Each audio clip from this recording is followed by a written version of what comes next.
అర్హులకు అందాల్సిన ప్రభుత్వ పథకాలు వారికి శాపంగా మారితే అధికార పార్టీ నేతలకు మాత్రం కాసులు కురిపించే పథకాలుగా మారిపోతున్నాయి.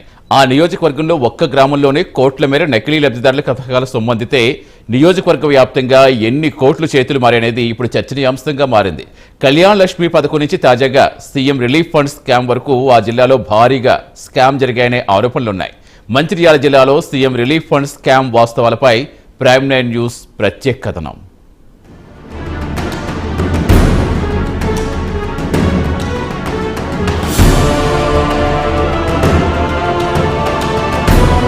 పేదలకు, నిజమైన లబ్ధిదారులకు అందాల్సిన ప్రభుత్వ పథకాలు అడ్డదారులు పడుతున్నాయంటే అవుననే సమాధానం వినిపిస్తోంది. కొంతమంది అక్రమార్కులకు ప్రభుత్వం అందిస్తున్న సంక్షేమ మార్గాలు అక్రమ ఆర్జనకు అడ్డాగా మారుతున్నాయి. ఉమ్మడి ఆదిలాబాద్ జిల్లాలో కొన్ని రోజుల క్రితం కళ్యాణ లక్ష్మి పథకంలో కోట్లలో స్కామ్, గోల్మాల్ ఘటన మరొక ముందే ఇప్పుడు బెల్లంపల్లి నియోజకవర్గంలో సీఎం రిలీఫ్ ఫండ్ స్కామ్ జిల్లా వ్యాప్తంగా చర్చనీయాంశంగా మారింది. అత్యవసర, అనారోగ్య సమయాల్లో ప్రైవేట్ ఆసుపత్రుల్లో శస్త్రచికిత్సలు చేయించుకున్న పేదలకు ఆర్థిక చేయూత అందించేందుకు ముఖ్యమంత్రి సహాయక నిధి పథకం ప్రభుత్వం ప్రవేశపెట్టింది. పూర్తిగా ఎమ్మెల్యేల ఆధ్వర్యంలో కొనసాగే ఈ పథకంలో బెల్లంపల్లి నియోజకవర్గంలోని పెద్దబూదా గ్రామం కేంద్రంగా అక్రమాలు చోటు చేసుకున్నాయనే ఆరోపణలు గుప్పుమంటున్నాయి. వ్యాధులు లేకుండా, శస్త్రచికిత్సలు ఏవీ చేయకుండానే సీఎంఆర్ఎఫ్ నిధులు కొందరు నేతలు ఒక్కటై పక్కదారి పట్టించారనే విమర్శలు వినిపిస్తున్నాయి.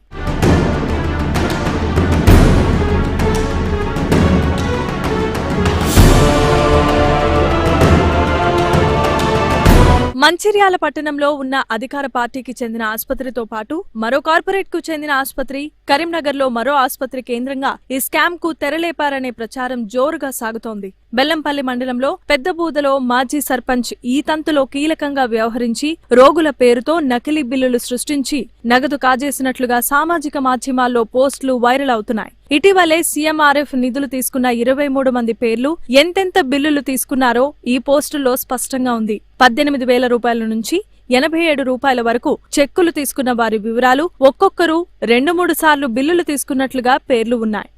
అది ఒకసారి పోయింది నాన్న, పోయిందల్లా మళ్ళీ అది రిటర్న్ వచ్చింది. ఎందుకంటే మళ్ళీ అప్పుడు ఈ పేపర్ వచ్చినాయి కదా, రానోళ్ళు అందరి వచ్చినాయి అన్నట్టు మళ్ళా మాది పోయిందల్లా మళ్ళీ వచ్చింది. వస్తే మళ్ళా మనం విలేకరు లేడా తిరుపతి, ఆ తిరుపతితో మళ్ళా అంటే ఇక అరే అన్నాడు. అంటే ఇక సరే ఈ ఊళ్ళో సర్పంచ్ చెప్పినాం, ఇప్పుడు ఆయన ఊర్లో లేట్ ఏటో పోయింది, తిరుపతి పోయింది అన్నాడు ఎమ్మెల్యే. అటన్ ఇటనా మళ్ళీ లేట్ అవుతుందని ఆ తిరుపతికి చెప్తే ఇక తిరుపతి కొట్ట ఇచ్చాడు. తర్వాత ఇప్పటి దగ్గర 3 నెలలు అవుతుంది.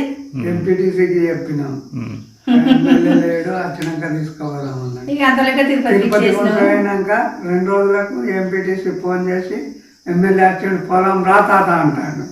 ఆ తిరుపతి తోటి పోయిందిలే. మరి అసలు వాళ్ళకు రాకుండా ఏం లేని వాళ్ళకు పేర్లు ఇచ్చుడు, మరి వచ్చుడు, ఆ బిల్లులు ఎట్లా తెస్తారు, మరి ఎట్లా పెడతారు?